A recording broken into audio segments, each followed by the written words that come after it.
Listen to me, motherfucker. I'm talking.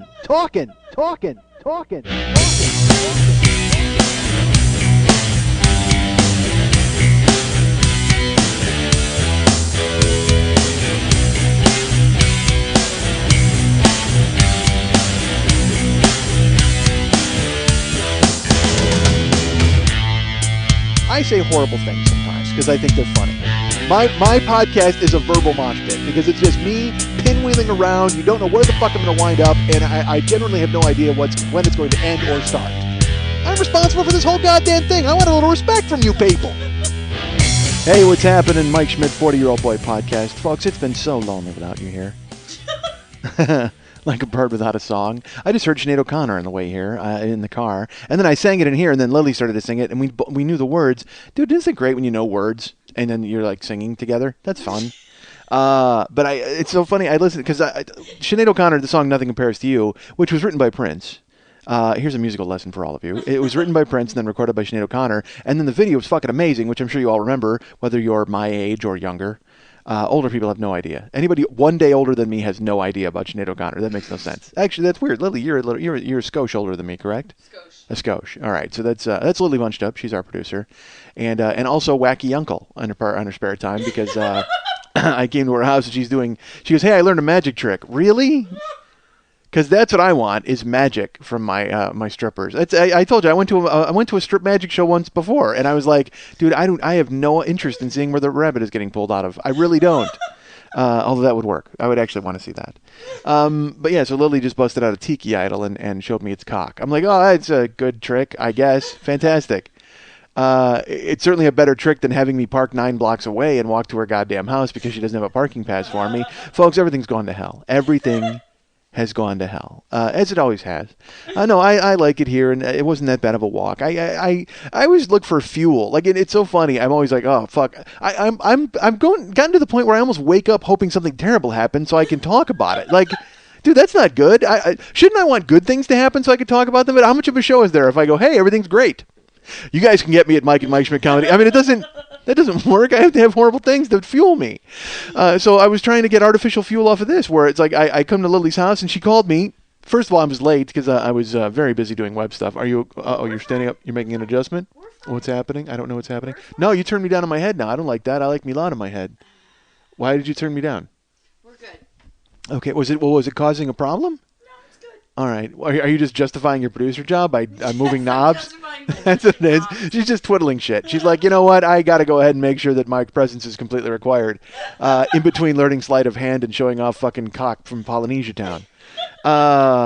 It was literally, she's like, she's got a little idol and she goes, is this your card? Pulls it out and it's like it's a cock. It's cock points out and it's got like a king of clubs on it. It's like, dude, what's the point? Why did you even get out of your chair for that? Why would you even get out of your chair to show me that? I should you know what I should, I'm going to Twitter it. I should do that. I should take a photo of Polynesian cock and set it out on Twitter.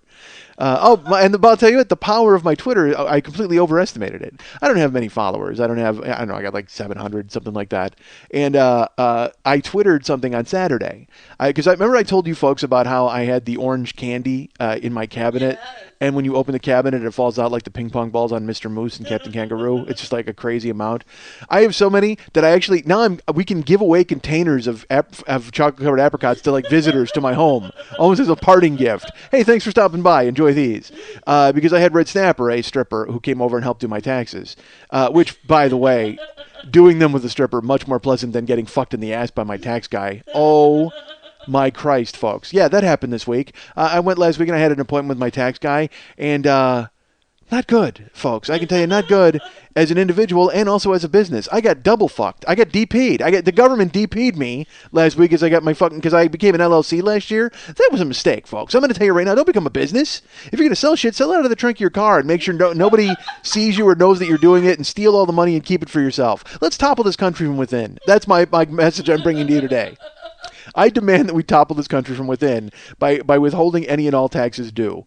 And that's horseshit. I don't believe in that. I think you should pay your taxes. And unfortunately, I have to pay. Like, it makes no sense that I have to pay. My wife keeps like the minimum, she keeps the lowest amount you can, withhold or whatever. And so she pays out the ass all year long, and then it balances out my fuck all nonsense that I do all year long, and I owe money. I have to pay state, I have to pay LLC, I have to pay federal. Dude, I just got fucking bent over, and a cock with a king of clubs on it went right up my ass. I am not happy about it. A lot of cock talk today so far. You know what? I'll tons of cock talk. I'll throw this in there if we're doing cock talk, folks. Rest assured, I can still get it up. Okay.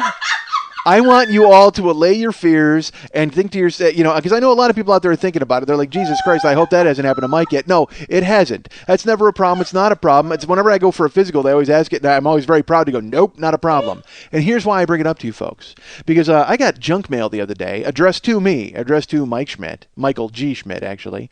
And it was for it was a hard-on pill. Like, they're reaching out to people. That seemed like it was a private deal, and they started advertising on TV with a phone number, or if you want it, you can get it. But now they're actually invasively coming to my house and saying, dude, can you still get it up, and shaking me by the lapels? Yes, I can. And I put it out on my podcast for everyone to know. So go ahead and spread the word, folks. So Triverix can stop sending me shit to my house. So I guess it must be like they get your name from a magazine subscription or something like that. You know what I mean? Because it said Michael G. Schmidt. I never use that name. Like, I don't use my name. Well, it's not the magazine. Well, here's why. All right, I used to subscribe to Playboy a million years ago because I thought that made sense. I was like, oh, I'll have naked women delivered right to my house. And that loses its charm quick, particularly because Playboy has lost its charm quick. Nobody has a billiard ball coming out of their vagina. I mean, it's like I've become completely desensitized to porn. Like, they have that numbing lotion that keeps you from shooting your load too quick. Yeah, they do, folks. Sadly.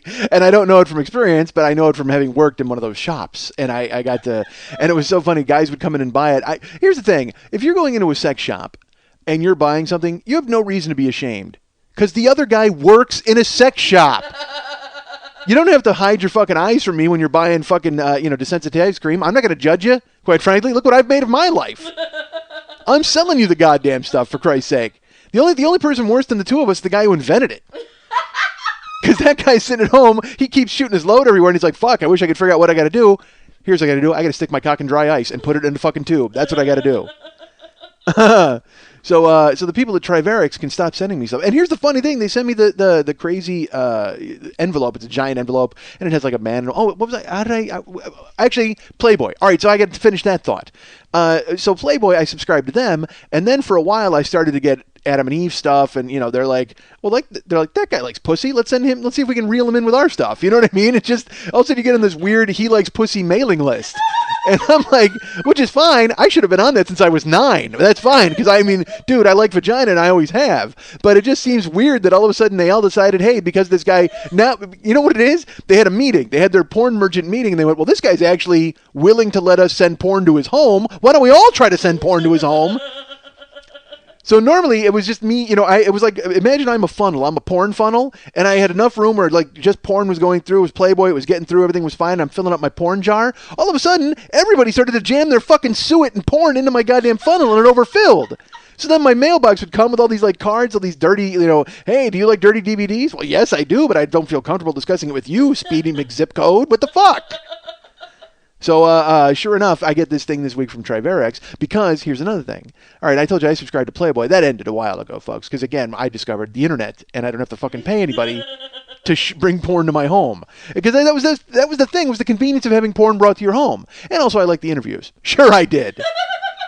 I didn't mind reading the articles. Those articles are ridiculous to me. It's like I get Esquire. I like Esquire for the articles, but then they have like fashion sense. And in my head, I was like, you know what? I'll learn about how to be a fashionable dude. Like I'll check out Esquire and I'll learn all about like, how much of my fucking sleeve is supposed to show under a jacket and what of my socks is supposed to match my belt and what happens in September and all that horse shit. Sure enough, I get fucking Esquire, and my favorite thing is they're like, oh, these are the hot new jeans of the season. They all cost $200. What the fuck? I've got 9 pairs of jeans combined. They don't cost $200. Literally, I got Levi's out the ass that are fucking $20 a crack. That's it. They cover my balls. That's all I need out of jeans. I don't need some fucking fashionable $200 pair of pants that caresses my ass and makes it look just so. I don't care about that.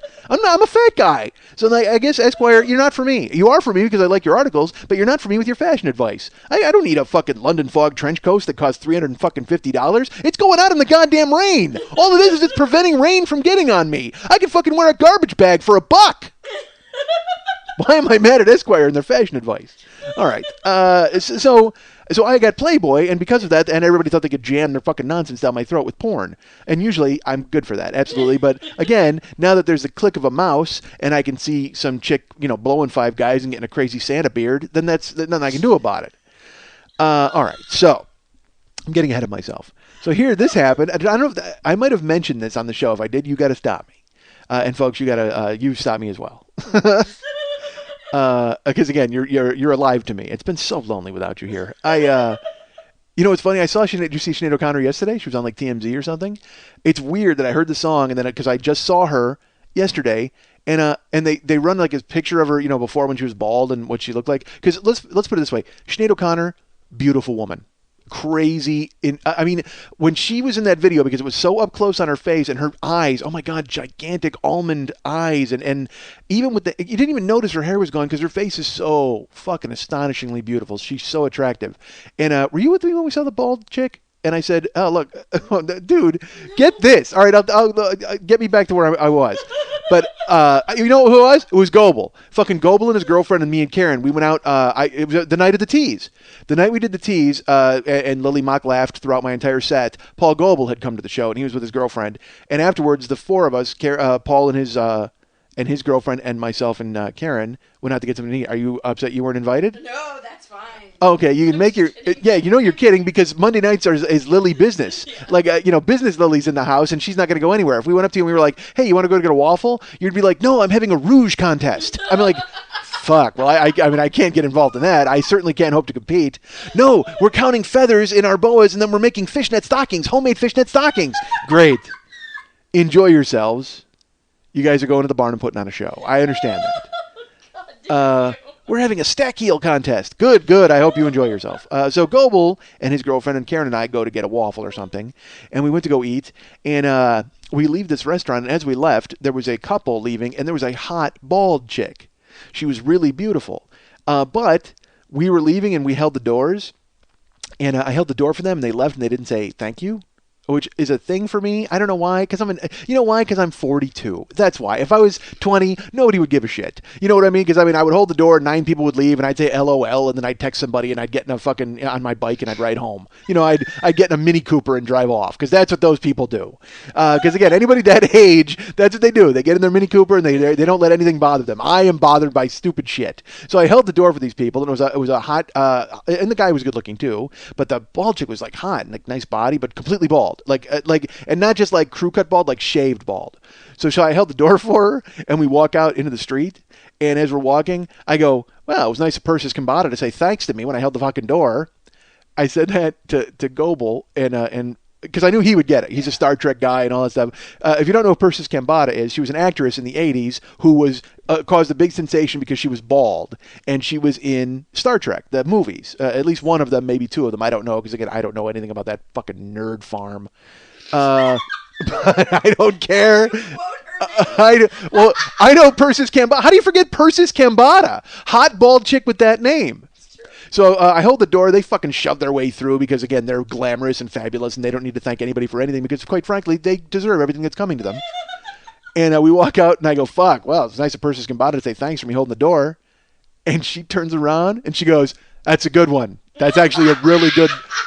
And I'm like, what? Because again, it's like the TV came to life because she's, I wasn't saying it to be sneaky, but I was saying it because I figured there's no fucking way she has, because she's young and beautiful and hot. She's about to hop into her Mini Cooper and drive off and say LOL to somebody. But it's fucking unbelievably, she turns around, she goes, that's good. I haven't heard that one yet. And I'm like, dude, is she talking to us? She has to be, right? We're the only people on the street. And then I get all like giggly, like, because the hot chick turned around and talked to me. And then all of a sudden I'm like, oh, and I'm waiting for the guy then to like assert himself. But I wasn't saying anything mean because Persis Kambata was fucking hot. But it was so crazy that the bald chick knew who Persis Kambata was. Because I could have gone Sinead. That was certainly a much more topical reference. But it was, you know what? And fuck topical references. Here, let me throw this at you. One night I did the... what the fuck? The Comedy Film Nerds. So I did the Comedy Film Nerds at the Improv, and the doormen at the Improv are comedians. Okay. Well, they want to be, and they want to get stage time. And some of them, there was a guy named Salim who was a comedian I had met in Ohio, and then he got a job there. He's a funny guy, you know what I mean? So, and then all of a sudden I see him working at the Improv. I'm like, dude, when did you get to town? And more importantly, how the fuck can you get me a job? So he's there, and what you do is you get stage time and whatever. It's not like the Comedy Store, where when I first moved to town, I fucking went to the Comedy Store to apply for a job as a doorman, literally as a doorman, because they had an ad. We need a doorman. So I applied for a job as a doorman. They told me I would have to audition for Mitzi. I would have to do stand-up to get a job as a doorman. And which didn't bother me because, again, I had just moved to town to do stand-up. I didn't really want to do it at the store because, quite frankly, the Comedy Store is death. The Comedy Store is I've only been up on stage there like once or twice, and that was when Friends put on shows in the Belly Room because, the Comedy Store is... in town, there's the Improv, there's the Laugh Factory, there's the Comedy Store. And the one thing that they have in common, I will tell you that, is none of them will book me. Other than that, I'm sitting here judging rooms that won't even put me on their fucking stage. Look, the Comedy Store is a terrible place. I never play there. Of course, I haven't tried in a long time, and they never would put me on anyway because I have no credits or I'm not famous in any way, shape, or form. But the Improv is actually where I prefer to go when I'm turned down for stage time because it's...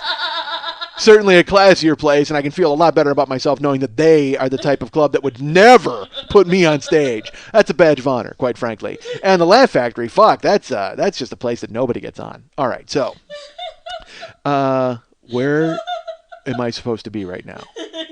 Something about an obscure reference. Fuck topical references. That's what I said. I'm at the Comedy Film Nerd Show, and I'm there's the hipster doorman guy, and he's already given me kind of attitude. I think I've mentioned in an earlier show that they wouldn't even say the name of the show when they introduce it. Whatever the fuck. Again, these are all young guys. They're 22, so they know everything there is to know about comedy. Trust me, I was that guy. I'm still that guy. It's just I can't get booked or anything. But when I was 22, Jesus Christ, I would, if I didn't think a guy was funny, I wouldn't be nice to him. Like I was that much of an asshole. Dude, I'm a jerk. All right, so.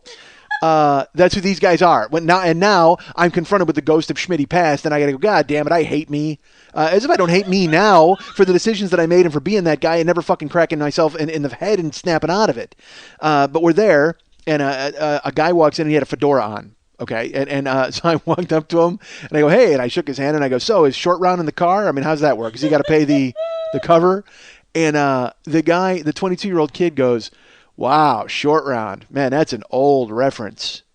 And I was like, uh-huh. And he goes, geez. He goes, man, that is, you know what? That's really old.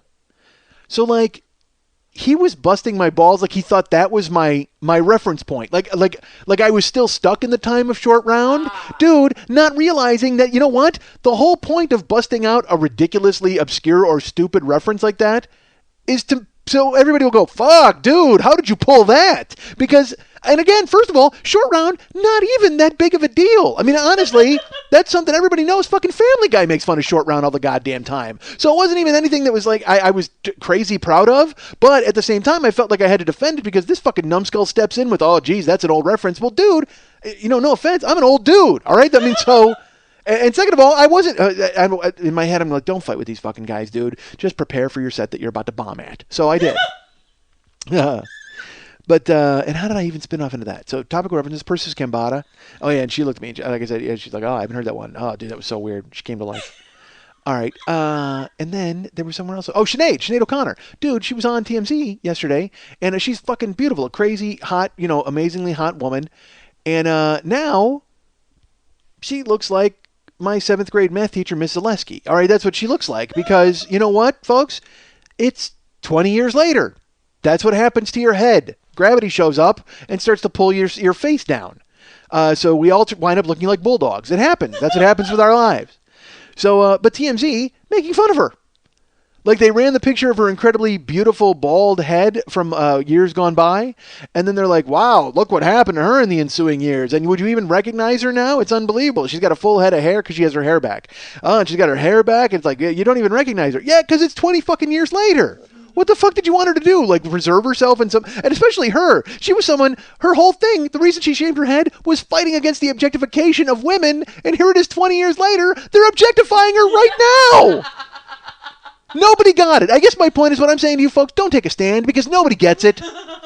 Nobody understands. You can go ahead and do whatever you want. You can say to yourself, you know what? I'm going to go ahead and prove a point. And in 20 fucking years, we're all going to wind up on the goddamn internet with people making fun of us at our most delicate point. They're going to look at you from 20 years ago. You could be holding a protest sign that says "Save the Earth," and in the ensuing 20 years, you saved the Earth. You actually saved the Earth. And they will still take a picture of you today and run you next to that picture and go, "This guy saved the Earth, but look at those fucking shoes." We'll be back to the 40-Year-Old Boy right after this. You're listening to The 40-Year-Old Boy, and later, The Left Coast with Albert and Larry. Two bon vivants take the West by storm. Montecito was so beautiful. We went whale watching, and it was kind of cute on the boat. Larry got scared because he saw a fin and thought it was a shark. No, I didn't. Yes. No. It was so cute when you did it. I felt you shaking. You were scared. Yes, it's okay. We all saw the fin. I will stab you in the neck! Why would you say that to me? We had a beautiful time. I'm sorry. You're my partner. You're right. Oh, all right. I'm sorry. You're sorry? Yes. All right. Are we okay? Yeah. Now put your tongue in my anus. Classy guys going to classy places. The Left Coast with Albert and Larry on the Mike Schmidt Podcasting Network.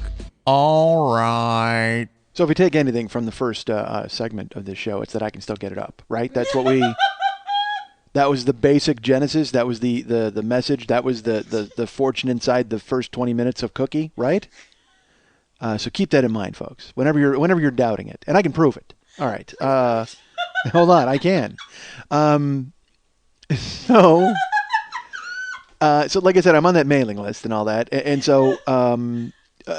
Here's another reason I think I'm on this sort of mailing list, why I got the Triverics, because what I did the Playboy, so I said periodically I'll get stuff from Adam and Eve, I'll get things. So here, I wound up getting an email from Northwest Airlines, or not an email, like a regular mail. Again, it has nothing to do with the He Likes Pussy mailing list, but Northwest Airlines, they're not just like, hey, that guy likes pussy, let's get him on a flight. No, it's... I had miles with them. Like, I'm in their frequent flyer deal. So they're like, dude, your miles are about to expire, so you can either let them expire or you can use them for magazines, which I think brings home the concept that print is dead. Because essentially magazines are like, fuck them, we're free. Go ahead. I don't care. Use your miles and get us for free. So it had a list of magazines you could get. And also, I will tell you this. I thought it was going to be a bunch of shitty magazines. You know what I mean? It was going to be like, fucking Bon Appetit. And it was. Those were on there. Golf Illustrated. Get the fuck out of here. Who the fuck's reading Golf Illustrated? Literally, there should only be one golf magazine. It should be called What's Tiger Doing Now? Honestly, because what the fuck are you reading a golf magazine for? I mean, unless there's tips. If you're learning shit from a golf magazine, that's fine. But if there's a thing that's having, like, stories about golfers, how horrible is that? It's like, hey, here's a bunch of rich white guys that you aren't. You know what I mean? That's essentially what Golf Illustrated, that's what it says under their byline. Golf Illustrated, hey, here's a bunch of rich white guys you aren't. And then you got to go read about Davis Love III and his 9th car. Fuck off. Die, golfers. All right. And Tiger's back at the Masters this week. He's going to be back in Augusta. And I love the fact that I made a U-turn in seconds. I went from die golfers, I could not care less about any of you, and then I could not be more interested in Tiger coming back to Augusta. How weird was that? I'm like, Golf Illustrated, Davis Love III and his 9 cars, die golfers. Ooh, by the way, Tiger's back at the Masters this week. I'm actually going to talk about it like it has any sort of import to me in any way. It doesn't. I don't care. I'm happy that he's playing that. Although I heard that he has 88 armed guards guarding him. Are you something like some ridiculous number? What an arbitrary number too. Does he like piano? Is that why? Did he just go, you know what? And are half of them white and half of them black? This is the Tigers piano security plan. He's just like, you know what? I need 88 dudes, half of them white, half of them black. They're going to guard me. That's what it says. How it's going to work out. And I need Bernie Taupin to go ahead and guard me as well. All right. Although he wouldn't. No, Elton would guard him because Elton's the piano guy. Taupin's the lyric guy. All right. I didn't. You know what? I just found out this week Neil Sedaka had that same kind of relationship with a guy. That he had a lyricist who wrote stuff and then Neil Sedaka interpreted it. And by the way, feel free to check out right now because how old am I referencing Neil Sedaka and his lyricist? But I heard a song. You know why? Because we were out and we were at Trader Joe's And they have Trader Joe's plays cool music, by the way. Can I go ahead and say that? And also, there's a guy at and when I say cool music, I mean they play the music that 40-year-old white guys want to hear. All right, they don't. It's not like they're busting out any cutting edge. You're not going to go in and hear Cool Keith at Trader Joe's. You're not going to hear fucking MC Doom. That's not going to happen. You're going to walk in and you're going to hear Neil Sedaka and you're going to go, hey, this isn't bad. This reminds me about buying stuff. And then you're going to load up on a bunch of candy and take a picture of it and put it on your Facebook because you're stupid. All right. So I'm at Trader Joe's, and they played "Laughing in the Rain" by Neil Sedaka, which is like just a cheesy, horrible, cheesy song, but it makes me feel so good when I hear it because I'm 11 years old when I hear it. It puts me back into being that kid and hearing that song. And so I'm listening to it. I'm like, oh, I got to get this fucking song. I got to see if I have it on my iTunes, because the only thing I have on my iTunes for Neil Sedaka is Bad Blood, which is a fucking great song. But I don't even have like Calendar Girl, and I don't have any of that shit, which is fine. Because again, I don't like Neil Sedaka. Why would I like Neil Sedaka? But I do like 5 or 6 of his songs. Again, it's the Robert Palmer syndrome. I have to own all the Neil Sedaka that I don't have. So I go looking up Laughter in the Rain, and unbelievably, Laughter in the Rain, it's on iTunes, but he remade it. And by the way, has there ever been a more trivial usage of the word unbelievably in the history of the English language than the way I just used it? I went to iTunes to look for Laughter in the Rain, and unbelievably, Neil Sedaka has remade it. No, that's not unbelievable at all. That's completely believable that a musician would sit down and re-sing his song. Certainly as believable as a golfer needing 88 bodyguards. Because you know what? Literally, I can't think of what those bodyguards are protecting him from, except for, you know what? This is why he needed 88 dudes. Because he fucked 88 chicks. He needs a guy to fight off all the 88 chicks who are going to show up looking for their slice of the fucking pie. That's what it is. Because every story that came out was Tiger. Again, there's a new one today. His 21-year-old neighbor, which is fucking awesome. Dude. Look, you can pretend to be outraged by what Tiger Woods did, and the only reason I think it's a shame is because, again, he should not have gotten married. That guy, he should be laying pipe all over the fucking place. He should be jet-setting and fucking girls in the air. He should be fucking girls in the air. He should have girls in opposite planes, and he should be fucking them from his plane in the air, like when they're doing that thing where they re-gas up in the air. You know how a plane will fly and then it refuels in the air from another, like a fuel plane, and it sticks its fucking hose in it? That's how Tiger should be fucking chicks. That's how much fucking he should be doing. If you've got $100 million, do not get fucking married. I read about like Prince Harry or whatever he's getting engaged. What the fuck are you getting engaged for? Literally, the world is your vagina. Why are you getting engaged? Go out and fuck everything. Jesus Christ. Bury your face in every pussy you could possibly see. Walk around and just go, hey, I'm Prince Harry, by the way. Feel free to lay on your back, and I'm going to go ahead and fucking dine at the Y and keep moving. I'm going to bring you off with my mouth and go find 2 more chicks to say hello to. That's what I'm going to do. Because I got that kind of fucking money. Don't waste it. And I love my wife. All right? I'm happy with the choice I've made, and I'm married, and that's great. But at the same fucking time, if you got $100 million, don't get fucking married. Because I took the last good one. There you go. That gets me out of any trouble I just got myself into, because I took the last good one. There's no more good chicks out there. Just go and fucking Don Henley the lot of them. Just bend them all over a couch and go down and fuck them like you're banging on a xylophone. Seriously. You ever read that in the hooker book? Some Hollywood madam wrote a book, and Don Henley would get like 4 hookers, and he would get all high, and he would make them get naked and just bend them over the back of a couch, and he would just go down and be like, yeah, and he'd just fuck all 4 of them, and then that would be it. And then Henley's done. Down at the Sunset Grill. He's finished. Yeah, that's how Henley worked it. He went 4 chicks over a couch, didn't want to see their faces, just like a lineup of fucking burger shots, and boom, boom, boom. That's it. He worked it. You know what I call that move? The mail room. I call that move the mail room, because Henley's just, all he's doing is filling slots. Boom, boom, boom. This goes here, this goes there. This goes here, this goes there. Filling slots. All right, and then I'm punching out and taking a break. That's it. We're done. You know what? If you're fucking rich, work the mail room. That's how you should fucking do it. You should just line up pussy from pillar to post, and that's a lot of peas, and I don't fucking care. All right, how the fuck did I spin into that? So Tiger, but that's why Tiger needs all those fucking chicks, because all those bodyguards, because he banged all those chicks. That's how many. It's gonna look like a Viking raid or something, where like it'll just be a blizzard of heels and miniskirts charging after him with fucking like restraining orders and trying to get his signature on it, and then the 88 guys are gonna spring. You know what? It's the crazy 88. That's who it is. He's fucking. You know, Tiger should golf in the fucking Bruce Lee tracksuit. That's what he should do this weekend. He should golf in the Bruce Lee tracksuit, surrounded by fucking crazy 88. God damn it, that's awesome. All right. How did I get into that? No idea. So I was making fun of golfers, Sadaka, You're making fun of magazines. Trader Joe's, Laughter in the Rain. I'll tell you this. So first of all, not unbelievably. Okay, we can all believe it. But Sadaka, I went looking for that song, dude. And let me tell you that. Is there anything more frustrating than when there isn't a song on iTunes? Dude, they've made it so easy for you that when you find the one that's not there, then it's like heroin. Then you're like, well, fuck, how the fuck do I get it? And then you start looking all over and going to Amazon. And Amazon knows, because if there's something that's not on iTunes, you go to Amazon, it's like $54. God damn it, stupid Amazon. Which is exactly what Tiger Woods said when those girls started revealing their stories. God damn it, stupid Amazon. Which is not true, because his type is small, except for the Perkins waitress. All right. Bang the Perkins waitress. God damn it, Tiger. Awesome. That's what it should be. That's what he should be doing. You should be fucking everything if you're rich. You shouldn't even wear pants. You should just walk around with your cock out. Literally, the only reason you should wear pants is to carry your wallet, because you're a rich dude. I wouldn't even do that. I would not wear pants. I would be naked from the waist down, and I would Velcro my wallet to my leg, because that's all I am. Literally, I would be cock and wallet. If I was rich, I would just be fucking cock and wallet. As if I'm not, like, Christ, I'm poor and I'm half that now. Literally, that's all I think about now. But if I was rich, forget about it. I would just walk in, I would be cock and wallet, breezing in everywhere I went to. All right. How did this start? The magazine subscriptions with your miles. All right, so yeah, Northwest Airlines. So I thank God you're here. Thank God Lily Von Stupp is here, ladies and gentlemen. A lot of you think to yourselves, you're like, well, she's a great producer, and she goes ahead and edits the show. You don't even know the fact that she keeps me on track. She's like a Sherpa. She's actually dressed. She looked like, she's dressed like Heston in Ten Commandments. She's wearing like a Moses outfit with a crazy hooked stick, and she's just leading me fucking forward through the goddamn desert.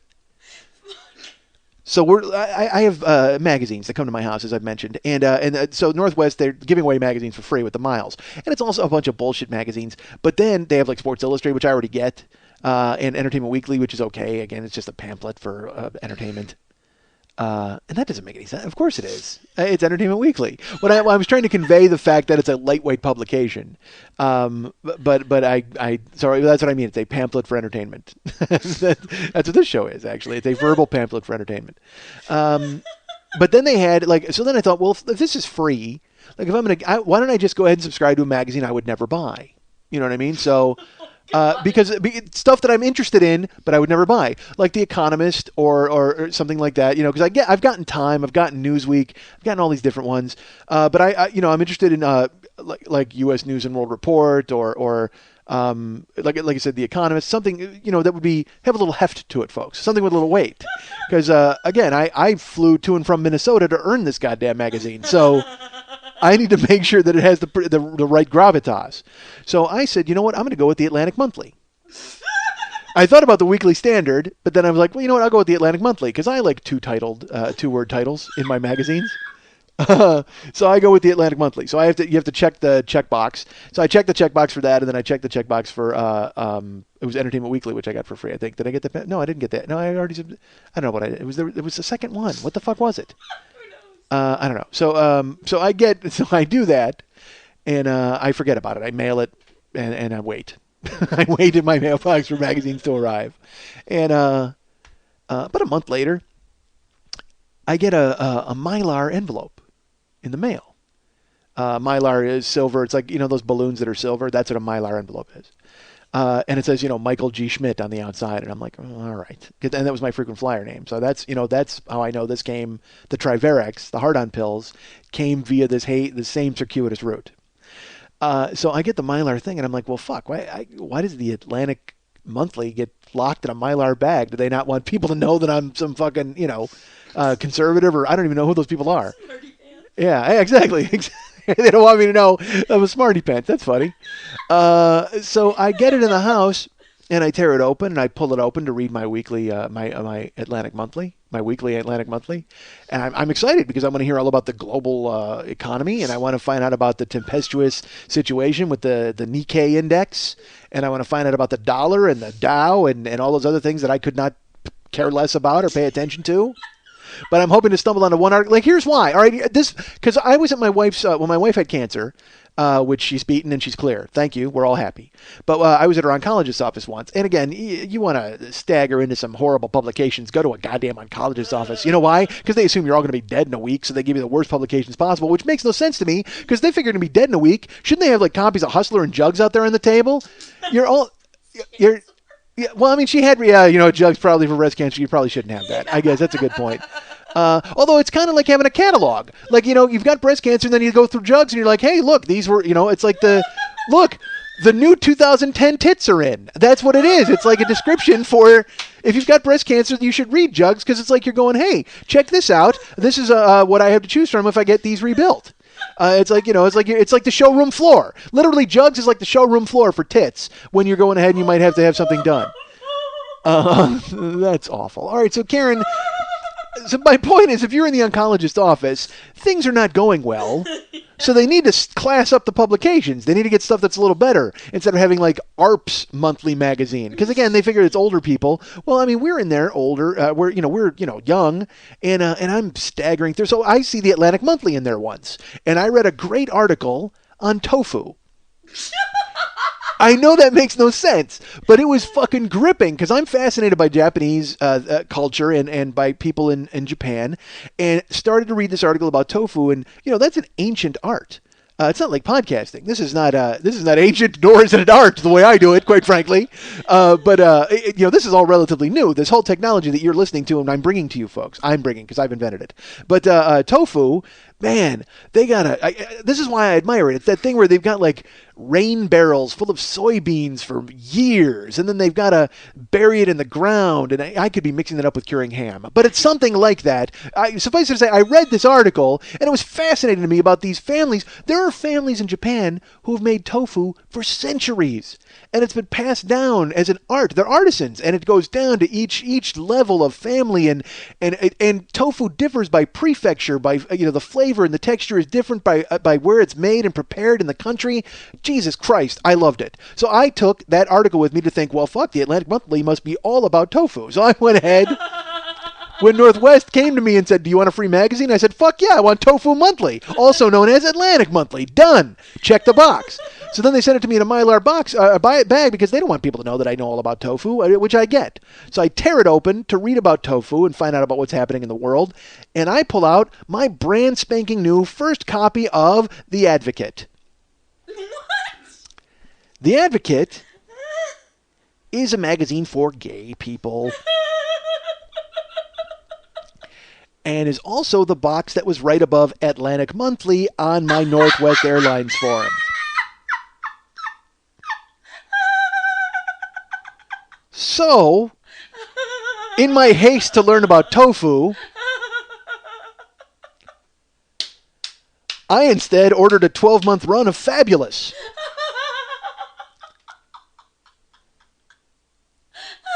And I open it up, and on it, it was the guy who wrote Milk is on the cover, which, kind of leads itself into the tofu thing, all right? But Dustin, whatever his name, and I look at it, and I'm like, why the fuck am I getting The Advocate? And sure enough, then I realize it's on the sheet above Atlantic. I checked the wrong fucking box. So I subscribed to The Advocate. So, in theory, my strategy of picking magazines that I would never buy on my own held true.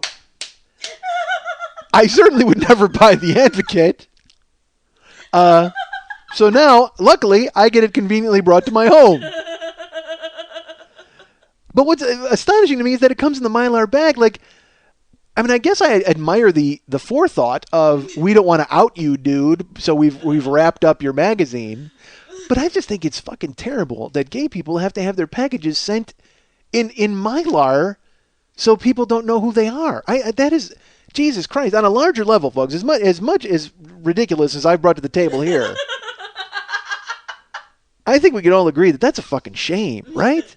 I mean, shouldn't gay people be able to get their mail like everybody else and have it out in the open? And you know what cracks me up? I get The Advocate wrapped in a mylar. It's like a mummy. The fucking magazine is wrapped up in mylar, and it's bubble wrapped, and it's got like a triple fucking box in aluminum foil. They actually put the different letters in, so they put like the M with the Madvocate, and they put a picture of Alfred E. Newman on it to fool everybody into thinking I like gay Don Martin margin cartoons. I don't know.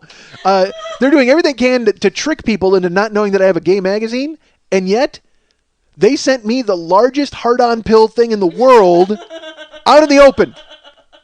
Triverax for the man with the flaccid cock. I mean, like, literally, it's in my mail, but gigantic envelope. I was going to bring it. It's huge. It looks like a phone book page. And right on there, Michael G. Schmidt. And even better, this is my fucking favorite thing. It says Triverax. It allows you to be in the mood when you want to be in the mood, and even when you're not in the mood. Wink. And then it says Michael G. Schmidt or current resident.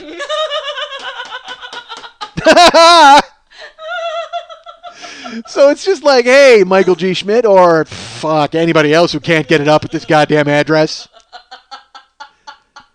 Anybody else got cock trouble? Anyone else need a cock jack? That's fine. We've got it right here.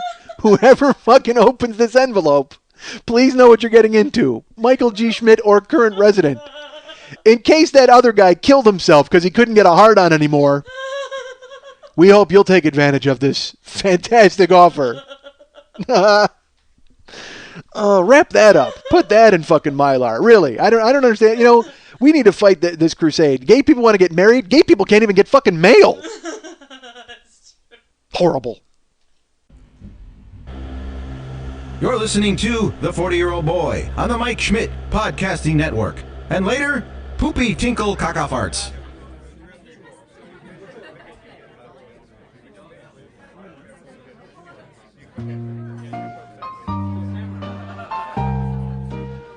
Ladies and gentlemen, with a phrase from the past of the 40-year-old boy, friend of the show, Johnny Mathis. How much for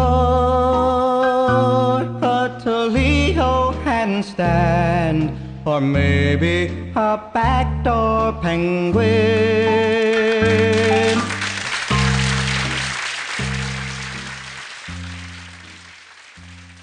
I'm going to hear this show back, and there's going to be a bunch of shit I forgot to talk about. I know for a fact that I started because we spun off and Sinead and Persis and all that other nonsense. There was something else, Trader Joe's. There was, I was going to say, this is neither here nor there, a guy on Facebook became my Facebook friend, and he's a Trader Joe's artist. Do you ever go into Trader Joe's and you see like those chalkboards where everything's written and amazing pictures are drawn? I just took those for granted. To me, that was just artwork in the store. I didn't even think about it, not realizing that has to be created. And this guy on his Facebook page has pictures of himself in the bowels of Trader Joe's, rocking out the Neil Sedaka and drawing out fucking amazing artwork. And I'm like, dude, I'm fascinated by genius or artistry. I can't, because again, this is all I do. I fucking talk and spin yarns, and that's it. And quite frankly, I have plenty of broken yarns. I mean, because I can't even imagine the shit that I've left unspoken in this show itself. There was a bunch of stuff I was going to talk about, and I forget, because I started to go on, and eventually we just wound up with gay people getting mail. All right. You've got mail. That's how it sounds when they've got mail. Yeah, I'm a stereotypical asshole. All right. Quite frankly, I'm lucky to be alive. I'll tell you that right now. Yeah, that's right. Make your squinty eye face, but it's true. Here's something that happened near my house. Sort of, well, let's say near my house, but closer to Graveyardville. All right. I think I mentioned last week my affinity for Persian food, my fascination with that sort of Armenian type of chow. And that doesn't sound glamorous at all. That doesn't sound good. Here's the weird thing. All right, where I live, there's a ton of Jewish people, okay?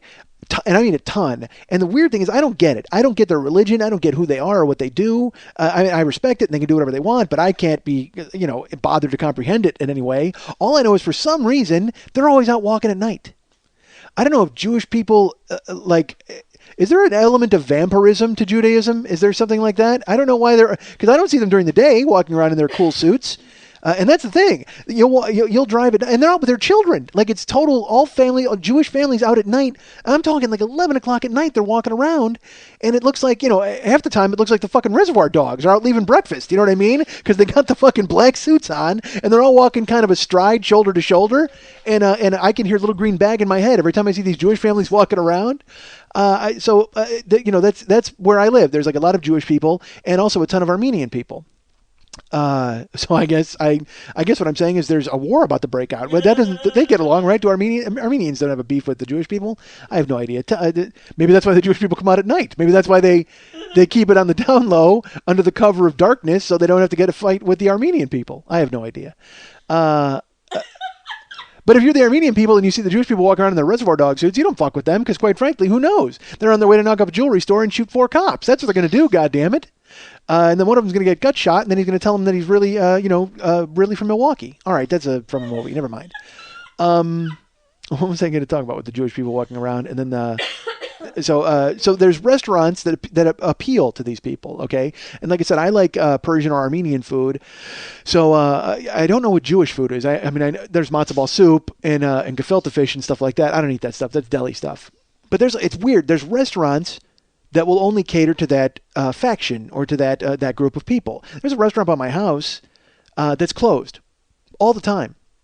Karen and I have made fun of it because it says like it's only open for banquets, and then you'll drive by and then it'll be open at like 1 a.m. with a bunch of Jewish people inside eating. I mean, I don't know if they're eating or what they're doing. I know they're not having shellfish, right? Isn't that a rule? I don't know what the fucking rule is. All I know is I live in this mini Middle East type area where that's like a war is about to break out, and I expect to see them all at the Wailing Mall. I don't know what I have in my neighborhood. But they'll be there. This one restaurant, I don't want to say the name because then you'll know where it is and then you'll know where I live. And quite frankly, you'll stop by it. I can't have that. But it's always closed except for sometimes late at night, you'll see a bunch of Jewish people and they're eating. And then there's another place that's right by Graveyardville. And this one was called the Hotspot Cafe. And it also had like wireless internet and all that kind of stuff. So I don't know if it was like a combination coffee house, but it also was Persian food. And oftentimes there used to be a blue jean store next to it, like used jeans. And I know that sounds weird, but I actually bought jeans there when I lost all my weight after my first surgery because they had like and I still have this pair of jeans and they're awesome. They're like, kind of like white and ripped a little bit. They were like fashionable, stylish, like cool jeans. And I would wear them because it was like, it was neat to buy pants off the rack, like to go buy used, because especially when I lost all my weight, dude, I used to be crazy fat. Now I'm just fat. I'm getting toward crazy fat again. Long story. But so I bought used jeans there. God, you're so bored. She's like put her feet up and turned around. Jeans.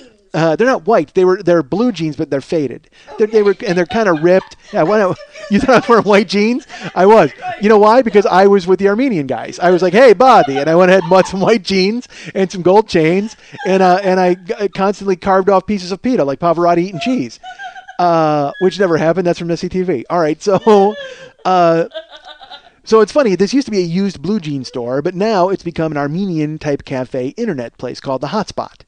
And I've wanted to go there because Scaff's Grill was, the place where I always go eat my Armenian food, but I'm always looking for different places. And, look, if you make a shawarma, I'm showing up. That's the bottom line. So I wanted to go to this joint a few times, and we've driven by and we've never stopped. And then one time we stopped to eat there, and we went over and there's one dude, like one Armenian, and I go to open the door and he goes, closed. And it's like, it was like 3 o'clock in the afternoon on a Saturday. And I'm like, what do you mean closed? He's like, closed. And there's one dude in there, and then there was like 3 dudes sitting at a table in suits. And in my head, I was just like, well, I'm not going to fight with this guy. Like I wanted to, you know what I mean? I looked at Karen and I go, why are they fucking closed? And Karen's like, Michael, just let's leave. You know what I mean? Because what am I going to do? Make me a shawarma? I'm going to burst in? Because I wanted to go, dude, these 3 dudes are here. And they weren't really eating. They were just like drinking coffee or whatever the fuck in little cups, whatever Armenian people do. I don't know what they were doing. But they're sitting at a table doing it. And then there's this guy, he's like, closed. He's like yelled at me. But not yelled at me. It's a harsh language. They're a harsh people. And sometimes they can be, they don't realize that they don't know their own strength, quite frankly. So they don't know that they're yelling at a potential customer who may come back, a guy who likes lamb. He just likes lamb. So Karen, I was just like, I wanted to walk inside and go, what do you mean closed, and debate the guy? And Karen just like, dude, let's, we can go somewhere else. That's fine. So I'm like, okay, that's fine. It was, a month and a half ago.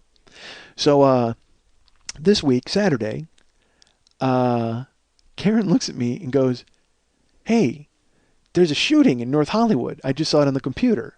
And I live in North Hollywood area around there. And I said, "What do you mean a shooting?" She's like, "I know, it just said a shooting." So then we're waiting, and then she gets on her phone and she gets a tweet from the news or whatever the fuck, and she goes, "Oh my God." I said, "What?" She said, "The shooting is at the Hotspot Cafe." And I said, "What do you mean?" Because I don't even know where the fuck the Hotspot Cafe is. And she goes, "No, it's the place where over where the Blue Jean store was." And I'm like, "Oh, okay, now I know what that is." And we start to read the details, and it turns out there was a fucking massacre at the Hotspot Cafe on a Saturday. It was like 4 o'clock on a Saturday afternoon. Some guy showed up and just fucking opened fire. They killed 4 dudes. He shot and murdered 4 people. Oh my God. And wounded 2 others. And all I could think, it was funny. We started talking about it like, oh my God, I can't believe that happened. What? That's crazy. And then I thought about it. A month ago, we stopped in there on a Saturday at 3 o'clock in the afternoon, and the guy's like, "Closed." And we left. This was Saturday at 4 o'clock. I got to wonder if he walked up, some dude just went out. He's like, "You know what? I want a shawarma." And the guy went, "Closed." And he goes, "What do you mean closed?" He goes, "Closed."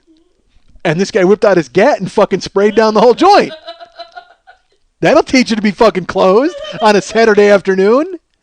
Now part of me wishes I would have gone in and argued with the guy, because maybe I could have swayed him to my point, and then on Saturdays he would have been an opening in the afternoon, and then this guy wouldn't have killed everybody. But sure enough, this is it's close to my house, but it's a block away from Graveyardville, where I work. Oh my God. So I go in that night, and I'm talking to people in the building, and of course everybody says, "Well, we all knew that was an Armenian mafia hangout." Well, of course you did. Sure you did. Everybody in this building was so ahead of the curve on that. But then you read the stories in the paper, and they interviewed people on the street, and all of those people said the same thing. "Oh, we always knew they never served any food." One guy's like, "I went in there to eat one time, and they didn't even know how to make a sandwich right. Like, I had to tell them what to do." And look, I don't believe your story. Quite frankly, your story is false on its face. Because if I go into a restaurant and I order a sandwich and they don't know how to make it, I'm not going to tell them how to make my fucking sandwich. I'm going to go to a goddamn place that knows how to make my sandwich. You think I'm going to fucking hang out and go, no, dude, it's bread. That's what goes on the outside of a sandwich. I mean, I would not sit there and look. Maybe that's what happened. Maybe the guy went in to order a sandwich. This guy's like, "Fuck, I don't know how to make a sandwich." And he's like, "I said no fucking coleslaw." Bam, bam, bam. And he fucking wastes everybody in the joint. So they kill everybody. They kill and they don't get caught. That's the thing.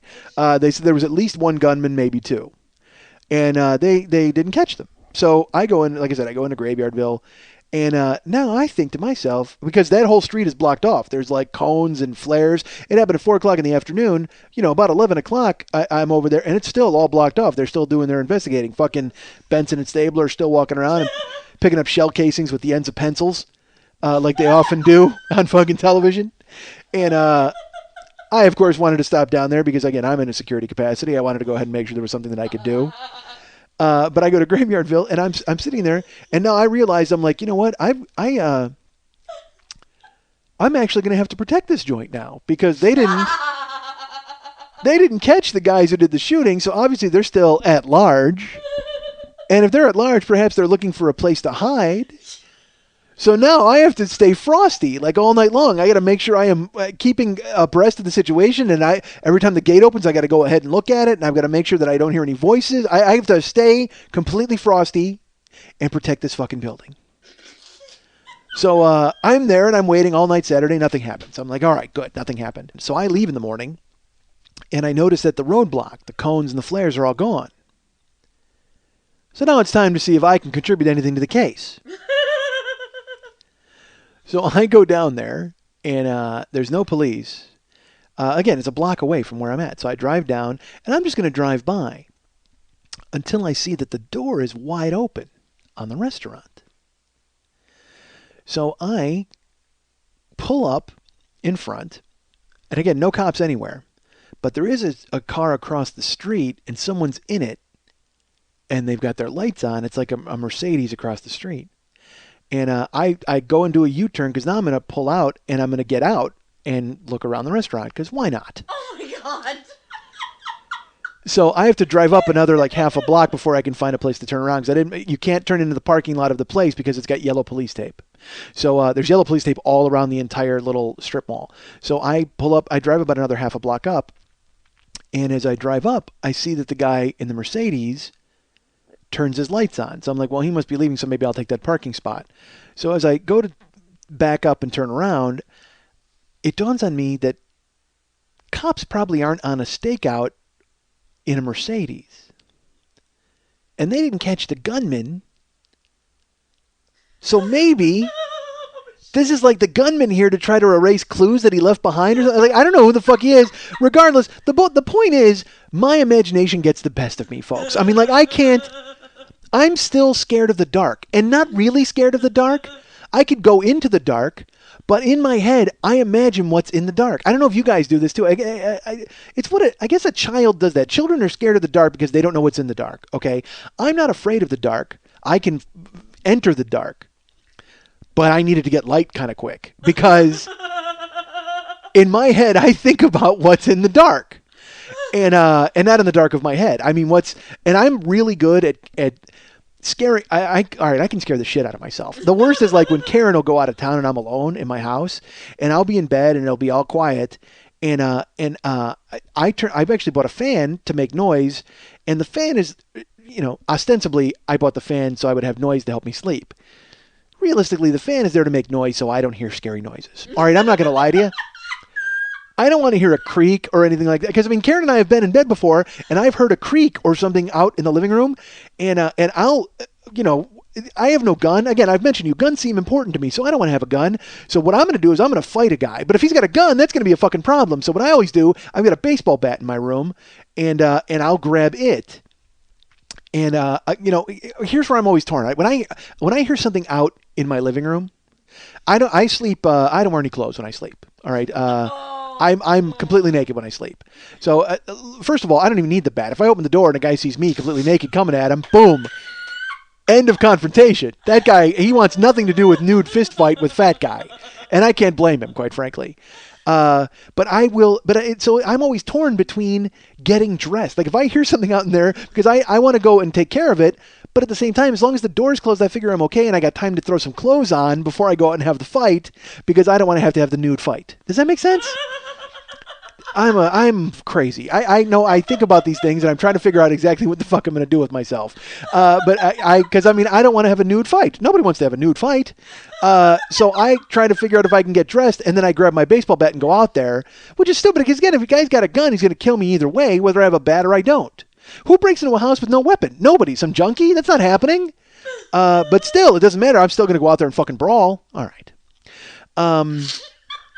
So I have the fan on, so I don't have to hear the guy out there stealing everything in the living room, so I don't even have to confront him, and I don't have to get dressed and grab my baseball bat. If he wants to clean up whatever, you want 500 CDs, take them, because I can't fucking get rid of them fast enough. Just don't come in the room and hurt me or my wife, because then it's, fucking nude go time with a baseball bat. So, and I gotta be honest, if I'm fucking naked and a guy breaks into my house and I triumph in a fucking fight, I gotta rape that guy, right? Don't I gotta rape that guy?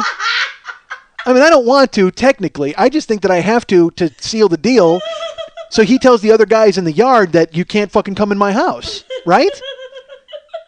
Because again, we all know rape is not a sex thing; it's a power thing. So that's a power trip. I beat that guy down. It's like I told you, I've referenced this before. There's a scene in Oz, and again, Oz. I've seen every episode of Oz once, and I don't ever need to see him again. I saw a guy the other day because the guy who I mentioned, Elliot Stabler, Chris Maloney, who is awesome. I'm a huge fan. He's making a movie. And in the movie, he plays like a gym coach who counsels a women's basketball team. I don't know, some fucking crazy thing you'd never expect from him. And someone in the comments on the internet wrote, boring. I want to see an Oz movie, and I don't think I'm the only one. Yes, you are the only one, dude. Trust me, I watched every episode of Oz, and that's it. I will never be able to get them out of my head, and I don't need to see where those characters went. I don't need to know another fucking thing about Schillinger. I don't need to see anybody else get shit on the face. No more. I'm done. Finished. I don't need to see a guy get raped with a spoon on the big screen. Done. I saw it on the small screen. I'm out. However, from seeing Oz, there was a scene where Adebisi the Italians were running the prison, and there was a guy named Schibetta. He was the guy who ran it. Well, then Schibetta died, and his son, Schibetta Jr., whatever the fuck, had to take over, and the Italians ran the prison. Well, once Schibetta died, nobody's going to listen to Schibetta Jr., so then the fucking, everybody's trying to take over their little piece of the pie, the Muslims and everybody else.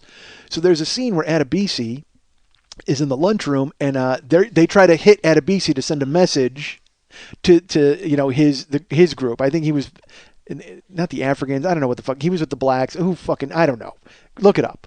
So Adebisi, they send Schibetta Jr. He brings Chucky Pancamo, who's Chuck Zito, and they're going to hit Adebisi and kill him in the lunchroom where he works. Well, Chuck Zito gets beaten down. Adebisi fights him off. He fights off the hit, and he beats down Schibetta Jr., and then it's the craziest thing. He beats down Chuck Zito with a can of fucking industrial peaches, like one of those huge cans of peaches. And it's actually great because it's very much like a real fight. Because Chuck, did I talk about this in the first year or whatever? This scene fucking resonates with me where Adebisi, he fights these guys off, and then he's got Chuck Zito on his knees, and he fucking grabs this huge can of peaches, and he fucking hits Zito in the head like twice, and then the third one he hits him, and he goes, "Sit down!" And it's such a real fight moment where if you've ever been in a fight, you just start yelling crazy shit for no reason. Like if you're punching a dude and you're just like, yeah, you better fucking believe it, you fucking motherfucker. And you're just yelling shit and punching. And then at the end, everybody's like, what the fuck were you saying? It's like, I have no idea what I was saying. Was I talking? Because quite frankly, I was just moving my mouth to make sure that it didn't get punched. I mean, I was trying to keep a moving target going. Whatever came out of it, I had no control over. But I've been in fights where you're just like, all right, come on, mother, you want to fucking go, and you're fucking clenching your teeth and you're ready. So it was such a real moment when he hits him with the peaches and he just goes, sit down. And then Adebisi, having fought off this hit, has beaten down Chucky Pancamo. Schibetta Jr. is injured. He's off to the side, and they show Adebisi, and it's the weirdest thing. It's the greatest acting ever, okay? Because you see Adebisi, and he's standing there, and he's kind of like coming down off of knocking out Pancamo, and you see the thought cross his face. He never says it out loud, but you see the shadow come over his face, and you see his head start to work, and he goes, you know what? I'm going to fucking rape Schibetta. Like, you just see it pop into his brain. Like, because that's prison, man. That's who those people are. And that's, it just comes, they're like, because he realizes, and rightfully so, he realizes that when he fucks Schibetta, literally fucks Schibetta, all respect, all power Schibetta has is gone. Because Schibetta has gotten raped by the head of the black guys. Like, it's like, again, it gets into a race thing, it gets into a power thing, it gets into all of that. I mean, dude, Schibetta he's running the prison, and now Adebisi puts his dick in his ass? Fucking brutal. And so he does. And then even worse, dude, he knocks out Pancamo, you see the thought come over his face, and you could stop there because we get it. Nah, the guys who wrote Oz decided that they're going to go ahead and let you see the aftermath. So sure enough, you get Adebisi raping Schibetta. And even worse, dude, here's the worst part.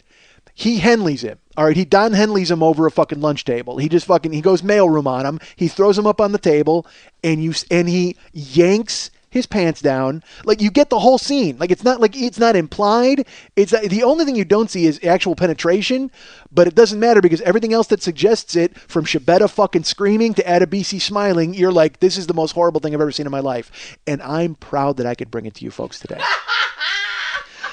You can be haunted by that image just like I've been haunted ever since I fucking watched it. So Adebisi rapes Schibetta. And even worse, dude, here's the thing. He Henleys him, he bends him over the lunch table, rips his pants off, and then puts his headphones in.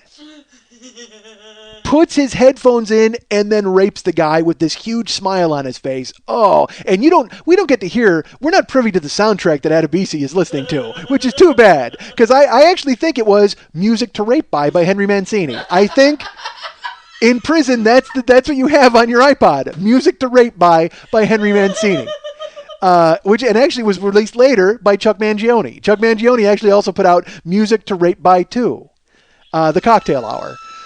So that had to be what was on his headphones, because he fucking Henleys Schibetta, rips his pants down, and puts in his fucking headphones, and then fucks him. And we don't get to hear the soundtrack. We just get to hear Schibetta screaming. We see Adebisi's face, and we see him from the waist up thrusting, and every thrust we hear Shibetta scream. Fucking brutal.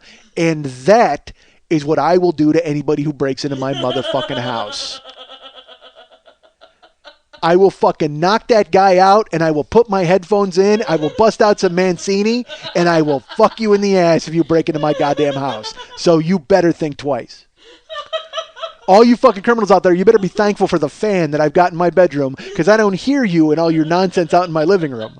Because the second I do, forget about it. Nude guy, fat guy, fucking I jack a triple off the wall using your head. You go down, I Henley you over my ripped up fucking shirt. Boom, done. Bam, bam, bam, headphones in. And then I call the police. And I say, this guy, he broke into my house, and in the ensuing struggle, he fell on my cock about 10 times. Don't even ask me why I had a hard-on in the fight. I haven't had a hard-on in a fight since I was bouncing. Yeah, that sounded weird. All right, never mind. That sounded weird, and it also sounded not true. All right, I've had plenty of hard-ons in fights. Again, if we could take one thing away from the show, it's that I can still get it up, folks. I don't need a fist fight to do it, although it helps. So there you go, criminals. If you break into my house, wear a chastity belt. All right, so that's what's waiting for you. That's what's waiting for you. Nude, fist fight, and rape. That's what I got for you, criminals. All right, stupid. And that's what I got for any of these guys who fucking, the Armenian shooters, any of these dudes who went ahead and fucking shot up my shawarma house. I'm like, ready. That's it. You're going to get fucking raped. So I'm doing my U-turn, and I'm about to come down and I'm going to park, and I'm going to get out. I'm going to go look at the restaurant and all that stuff. Because again, I'm apparently I have a tweed hat and a fucking magnifying glass, and I'm on the case, folks. I'm going to make sure everything gets solved. So instead, I see the guy in the Mercedes, and it dawns on me again, they haven't caught the shooter. What if that guy's with the shooters? Or what if he's there? Again, I'm a child. I scare myself, folks. I'm scared of the dark. That was what we were taking away from this. So I talk a great game. I'm all excited. I'm ready to go, and I'm ready to fucking take people on. And then I'm scared. In the end result, I'm scared of the dark. All right, so. Sure enough, in my head, from the time it took me to make the U-turn, a block, or a half a block up, and they take me to the U-turn, I've convinced myself that the shooters are in that Mercedes. And they've come back. I don't know why they would come back to admire their handiwork. Do they really want a sandwich? I don't know what the fuck they're there for. All I know is I'm not getting out of the car. So I pull up, but again, my curiosity gets the best of me, so I pull up in front of the Hotwire Cafe, or the Hotspot, I should say. Hotwire? Hotspot? I forget the name. But I pull up, and I'm not going to get out, but I don't want to look like a chicken, so I stop. So now I'm inviting a confrontation by stopping right in front of there with the guys in the Mercedes, just in case they are the shooters. I'm stupid. The bottom line is I was able to look out. I looked out, and there's blood. There's like blood on the walls. There's blood on the sidewalk. And there's bullet holes. There's actual bullet holes. You can see them in the wall of the restaurant. I mean, it's a fucking, again, a massacre. And that scared the shit out of me. I'm not going to lie to you. Because again, I'm like, oh, this is going to be awesome. And then you get there and you see the blood and the bullets. And then you go, oh shit, this really happened. This isn't like a goof. I mean, so I look across, and out of the corner of my eye, I see two guys getting out of the Mercedes. And they're crossing the street. I think they're going to come and talk to me and ask me what's going on. And so I go to roll my window down, and I go to put my finger over on the thing, and rather than roll my window down, I floor it and drive out of there very quickly and fucking drive away because I'm a scared little lady. Because again, I was going to roll the window down and go, hey, fellas, what's going on? You know anything about the murder here? Instead, I fucking pedal to the metal and floor it and drive away. So now, in my head as I'm driving away, I'm like, ooh, that was close. But then again, what if they were cops and they think I'm now the shooter? What the fuck? I do not think, folks. So I leave, I go home. I tell Karen of my excursion. She rolls her eyes. And the funny thing is now she's 3 different times. She's gone, let's go over there. Let's take a look. And I'm like, come on, you don't want to go over there. Why don't I let her go over there? You know why? Because I'm scared of the Mercedes guys. I haven't told her that. I'm always like, come on, you don't want to go over there. I'm sure they've cleaned it up by now. And then like later, she came in like Monday. She's like, I drove by there. I saw red. And I go, that's blood. It's all over the place. She goes, that's red paint. And I'm like, what do you think they're painting the joint? No, there's blood. And she's like, no, it's X's that they've sprayed for evidence, like around the bullet holes. And I go, oh, I thought you looked at the sidewalk because that's where the blood is. And she's like, there's blood there? We should go. I'm like, you don't want to go over there. Because again, folks, I don't want to have to wind up raping an Armenian in the street. So I wind up having to go back to Graveyardville a few days, and I'm like, and they don't catch the shooters. They still haven't caught them. So again, this happened Saturday. We're now at Wednesday, and in the last 4 nights I'm there. Last night, I'm in Graveyardville, 2 a.m, and it's very quiet. I keep it very quiet because, again, I like to hear what's going on, folks. So normally people are loud because, I know if I hear any like skittering about, then there's a problem. And I've never had to deal with that. It's never happened. I've told you that one guy walked past and I had to chase him out. But usually the people who are there are people who are supposed to be there. And so they make themselves known. They make their presence. Like they know that in order to keep the bear from attacking you, you need to clap so it knows that you're in the area. So they don't want me, the bear, to go rushing out into the parking garage and going, "Who the fuck are you?" and tackling them and raping them. Because they know, again, that's my MO. So they make sure that they're, they all carry a bell or whatever the fuck they do, and I know that they live there. So last night it's like 2:15 a.m. and I'm at the desk, and I'm sitting there. I'm on the computer, and I hear whispering. Okay. Now here's the thing. Again, if anybody's gotten in, they had to either come in their car or they came in from the back where I can't see. I don't have a camera and I can't hear anything from the back. But again, if people come in from the back elevator, they're loud. You can hear them, they're clopping feet, their horse. Apparently they have a horse. So you hear their horse pull up. But you can hear them in the garage. And but this time, I hear nothing but whispering. Now, I should tell you, I'm at the desk, okay? And I told you, I actually Twittered once my view from the desk. You can actually find it, I think, but I can look right out into the parking garage, and there you can see where the possum came and attacked me. But the thing is, when you walk outside of my office before you get to the parking garage, on the left-hand side, there's another door that goes to the parking garage, okay? And on the opposite side of that door, there's a workroom, okay? Now, that workroom is locked. Nobody has keys to that workroom except me. And it's a storage room. They keep a bunch of stuff in there, whatever. So I'm sitting at my desk. Oh, and I should say, the people who own the building also have keys to the workroom. That makes no sense that I'm the only person. Why would I be the go-to guy? Hey, that part-time asshole we got working graveyard? Why don't we give him the only keys to the building? Stupid. All right, no, other people have keys. What I'm saying is tenants don't have keys to the workrooms, okay? So I'm sitting there at the desk, and I hear whispering. Like, real, and kind of like a skittering noise. Like a scratching noise and whispering on the opposite side of that door.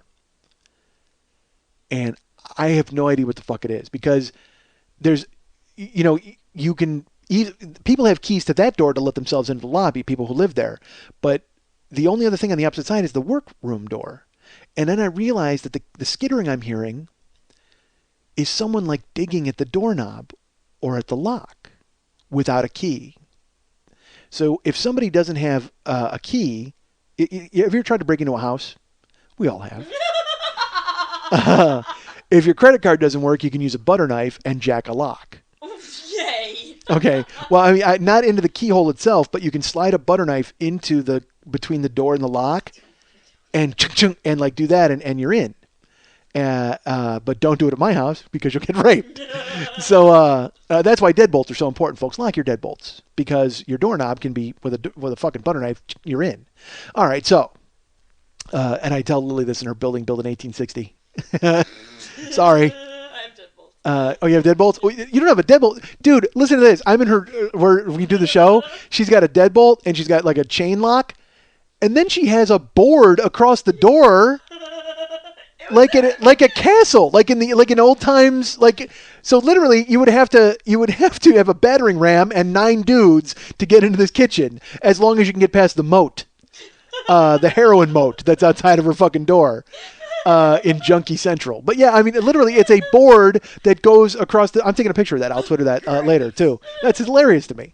All right, so we don't have that luxury where I'm at. So, but what I'm listening to is I'm listening to somebody, and they're working at the workroom. They're trying to get into the workroom. And they're digging, and I hear them trying to pick the lock. And in my head, I'm like, what the fuck is going on? Why? Who are they? Tenants have no reason to get into the workroom. Why would these people be trying to get into the workroom? And more importantly, where's my baseball bat and why am I not naked? We know how I like to prepare for these things, folks, right? That's how I go. That's how I get ready for a goddamn brawl. I strip off and grab a fucking Louisville Slugger and we're ready to go. I grab an Easton and I grab my Easton and then we're ready to go. I'm two-fisted with baseball bat, folks.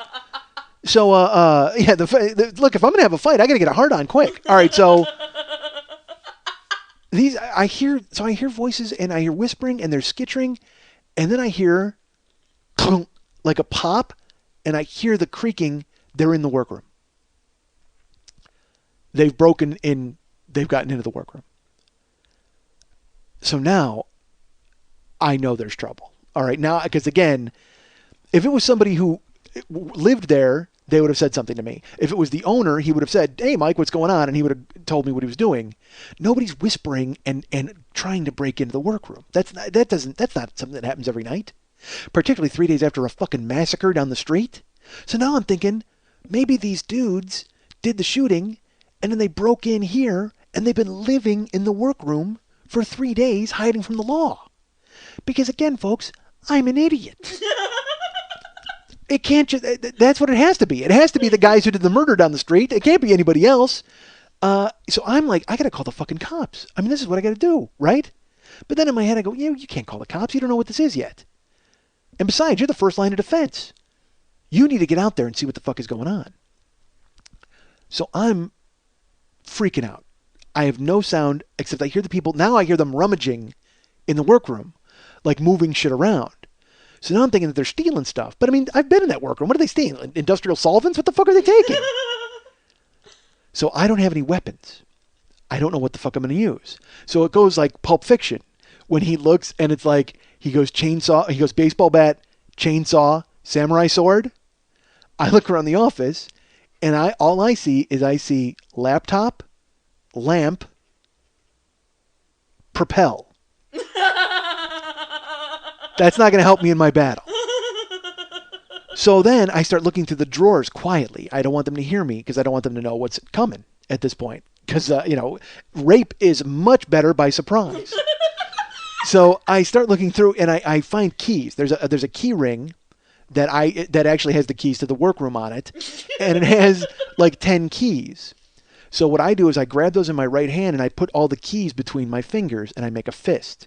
So then it's like I've got kind of a makeshift mace where it's like I've got a key fist. You know what I mean? Try it yourself. Take your keys and put them between your fingers and then make a fist. And that's what you would punch somebody with and the keys are jutting out. So I can do some damage with that. It certainly tear some skin. It's going to cause a mark. But then I can't go empty-handed because I heard two voices whispering. So while my right hand is key fisting the shit out of some guy, I got to use my left hand to take on the other dude, whatever the fuck he's got going on. And so now I'm looking around, and the only other thing that I find as a weapon is there's a pencil case, with pens on the desk. So I grab a handful of pencils. And I make sure I look and I make sure the pens and the pencils, all the lead and the points is sticking out the stabby way. I don't want it pointing toward me. I want them sticking out the stabby way. So now I've got a handful. I've got it's probably like 10 pens and pencils, and I got a key fist.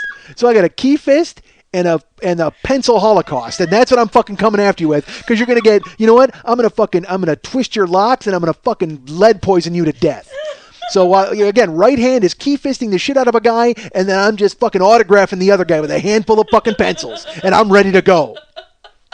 So I stand up, and they're still rummaging in the fucking workroom, and I stand, and I'm coming around the thing, and I'm like, all right, dude, fucking just go in there. I'm just going to start punching. Like, I'm not even going to ask questions. I make the decision where I'm not going to fucking do anything. I'm just literally just come in like a fucking banshee screaming and swinging. So I fucking come around the desk, and I go to the door, and this door is the only thing separating me from about 15 minutes of rape. So I'm like, all right, I got the key fist, I got a handful of pencils, and I got no way to open the door. So I have to transfer the pencils over to the key fist, which ruins the entire strategy because now I got the right hand and I'm key fisting the shit out of a guy and autographing him at the same time while the left hand is empty and I got nothing to defend myself against the other dude. So I'm like, fuck, what am I going to do? Wave at that guy? Or I got a headlock? I got to figure something out to do with the left hand. You know what? I got to do this as fast as possible. Left hand, open and flip open the door and then just fucking transfer the pencils really quick and then fucking make the move. So I'm standing there and I do that. I make the pencils over. And I open it real fast, and I open the door, and I look, and the workroom door is right there in front of the door. Like as I open the door, there's another door. It's like the workroom door is open, so they didn't even fucking cover their tracks. They're in the goddamn workroom, and when I see the door, I kind of flinch, but I'm like, that's fine. I got a key fist. I got a fucking handful of fucking pencils to autograph the shit out of somebody. I come around the fucking workroom door, pitch black in the workroom, but I hear voices.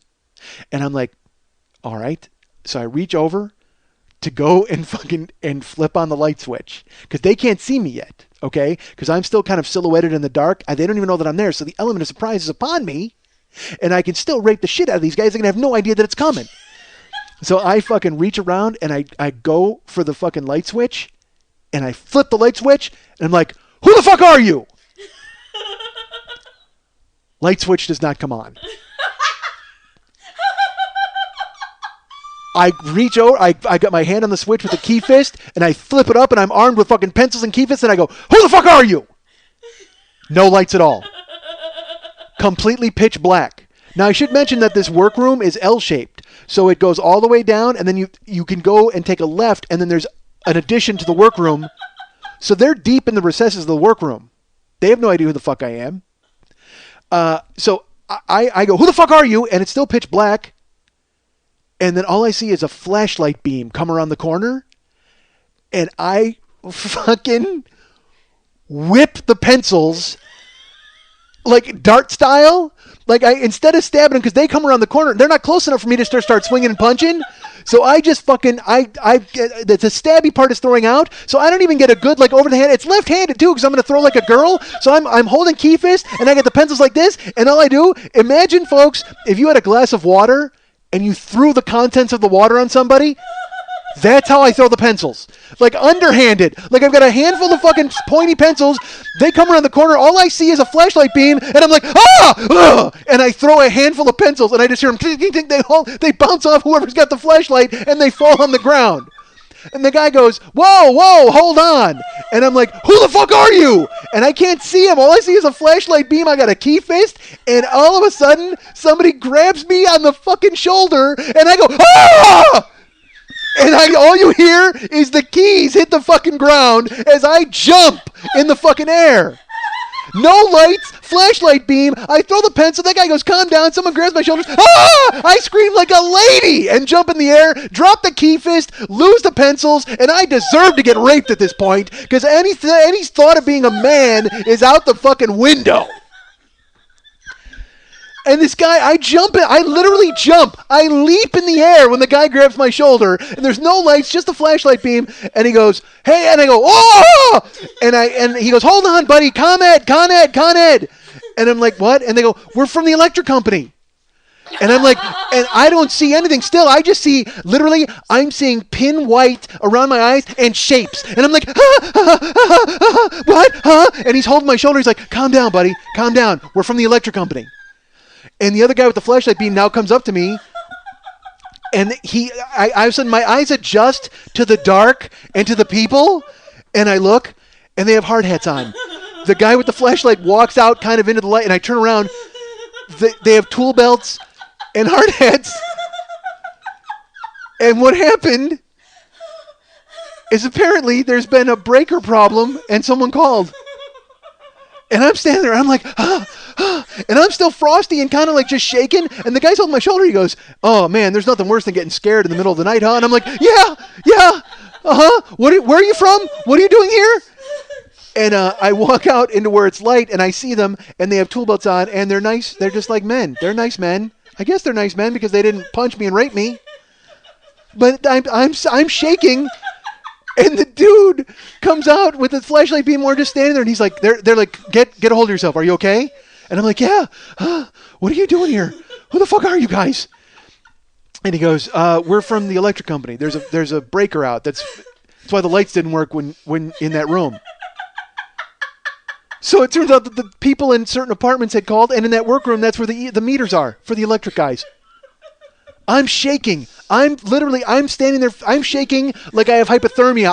I'm like, and still trying. And not only am I fucking scared out of my mind, but I'm fucking humiliated at this point because I thought I was taking care of business. I mean, a couple of days ago, I'm investigating a crime scene, and I'm about to be confronted by guys in Mercedes, and I'm tough enough to just floor it and go, ha. I got grandiose ideas of belting a guy with a baseball bat and raping the shit out of him in my living room, and then, sure enough, it happens again. I throw underhanded pencils at a dude and then drop the key fist immediately. I thought I was going to come in punching and hitting everybody. I'm lucky I didn't shit myself. So these dudes are like trying to calm me down, and they're like, "Look, we're sorry, man. It's just, we're here working." And I'm like, how did you get in? How did you get in without me hearing you? And they go, we have keys because we're meter reader guys, so we can like get in. I go, but how did you come in? How'd you come in? They go, we came in the back gate, like through the back gate. You come in and you unlock, and I go, well, how come you didn't come into the office and talk to me? Like I'm talking that fast and high pitched. Like it sounds like someone's interrogating Mickey Mouse. Like, where were you tonight, Mouse? I don't know. What do you mean? Who are you guys? Jesus Christ, I can't, there's no bass in my voice whatsoever. Any intimidation left the fucking building along with my heart and all of my blood. It's gone. I am a fucking useless husk. So it's fucking two workmen in hard hats. So I'm you know who I'm scared of? I'm scared of the village people. In the fucking middle of the night, I'm scared of the village people. I couldn't even take them in a fight. Unfucking believable. So then I try to gain some semblance of being a man, and I'm like, well, do you guys need help? No, we don't need help, ma'am. Why don't you go change your maxi pad and resubmit your subscription to Cosmopolitan?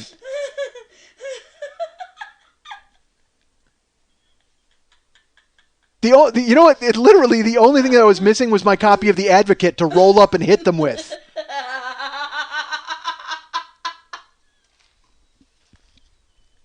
So the bottom line is, you know what? I sure talk a good game, folks, and I proclaim that if there's a zombie war or anything, I'm going to be your go-to guy. But if you're the village people or if you're a small woodland creature, you got a pretty good chance of getting in my ass. And there's not a goddamn thing I can do about it. You guys can get me at Mike at MikeSchmidtComedy.com. You guys can get me at Facebook.com/the40-year-old boy. Go ahead and be my friend there. Send me notes and look at photos and fun things like that. Post on my wall and poke me or whatever the hell they have there. You can go ahead and follow me at Twitter at twitter.com/the40-year-old boy. And maybe I'll Twitter some photos that are relevant of Lily's moat. Who knows? You guys can be Lily's friend at facebook.com/LilyVonStupp. Go ahead and be her friend and find out all the interesting things that are happening in her life.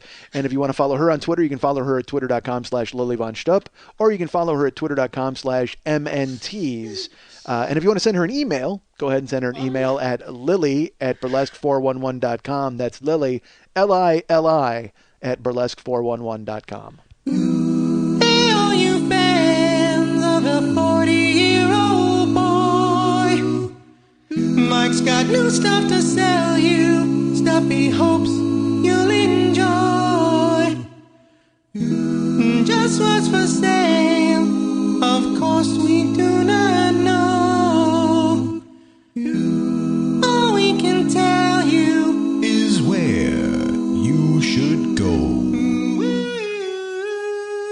Zazzle.com, 40-year-old boy. Zazzle.com, 40-year-old boy. Zazzle.com, 40-year-old boy. ZAZZLE.com. Is your business you? What kind of stuff's for sale? We already told you we don't know. 'Cause Mike made us record the song way back in February, so we can only speculate. just what Mike will try to sell you. Maybe his face on a tambourine, or his own line of gardening equipment. Zazzle.com, 40-year-old boy. Zazzle.com, 40-year-old boy. Zazzle.com, 40-year-old boy. ZAZZLE.com. Maybe his own line of high chairs. ZAZZLE.com. His face on your personal massager. ZAZZLE.com.